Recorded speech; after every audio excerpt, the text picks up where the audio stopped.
நெடுஞ்சாலை ஓரம் இவ்வளவு பெரிய லிங்கமா என திகைக்க வைக்கும்படி இருக்கிறது அந்த கோயில்.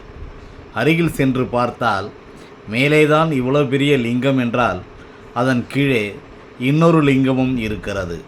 ஆம், அந்த லிங்கத்தின் பெயர் நீலகண்டேஸ்வரர். பார்க்கும்போதே தெரிகிறது அது காலத்தால் மிக பழமையான லிங்கம் என்பது. அந்த நீலகண்டேஸ்வரர் லிங்கம்தான் காலங்காலமாக அங்கே இருந்திருக்க வேண்டும். இடைக்காலத்தில்தான் மேலே பிரம்மாண்டமான லிங்கத்தை எடுத்திருக்கிறார்கள். கோவிலின் பழமையை உணர்த்தும் விதமாக கோவிலுக்கு பின்னால் அழகிய திருக்குளம் ஒன்றும் இருக்கிறது.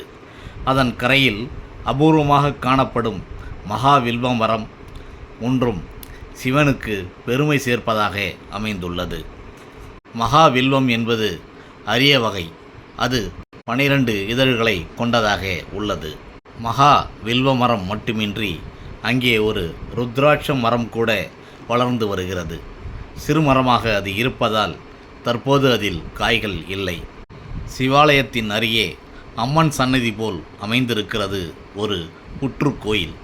பிரம்மாண்டமான அந்த புற்றுக்கோயிலின் வெளியேயும் ஒரு அம்மன் இருக்கிறது. புற்றுக்குள்ளேயும் ஒரு அம்மன் இருப்பதுதான் அந்த கோயிலின் சிறப்பு. ஈசன், அம்பிகை மட்டுமின்றி பரிவார தெய்வங்களான விநாயகர், நாகர்கள், முருகன், ஐயப்பன், ஆஞ்சநேயர், சனீஸ்வரன் முதலான பரிவார தெய்வங்களும் அங்கே வீற்றிருக்கின்றன. அதிலும் இங்கே உள்ள சனீஸ்வரன் கோயில் பிரசித்தி பெற்ற ஒன்றாக விளங்குகிறது. அதாவது வட திருநள்ளாறு என்று அழைக்கும் அளவிற்கு அந்த கோயில் பிரசித்தி பெற்றுள்ளது. திருநள்ளாறு வரை சென்று பரிகாரம் செய்ய இயலாதவர்கள் இங்கே வந்து பரிகாரம் செய்தால் திருநள்ளாறில் செய்த பரிகாரத்திற்கு இணையான பலன்களை பெறலாம் என்கிறார் கோவிலின் அர்ச்சகர். திருநள்ளாறு போக முடியாது, இங்கே வராங்க. திருநள்ளாறு போக முடியாது, இங்கே வராங்க. இப்போ வந்து அவங்க திருநள்ளாறு செய்ய வேண்டிய பரிகாரத்தை அங்கே என்னென்ன செய்வாங்க? விளக்கேற்றி வச்சுட்டு அர்ச்சனை இங்கே திருநள்ளாறு செய்கிற மாதிரியே பரிகாரம் இங்கே செஞ்சுக்குவாங்க. அதன் பொருட்டு சனிக்கிழமை தோறும் இந்த சனீஸ்வரன் சன்னதியில் பொதுமக்கள் பெரும் திரளாக கூடுகிறார்கள்.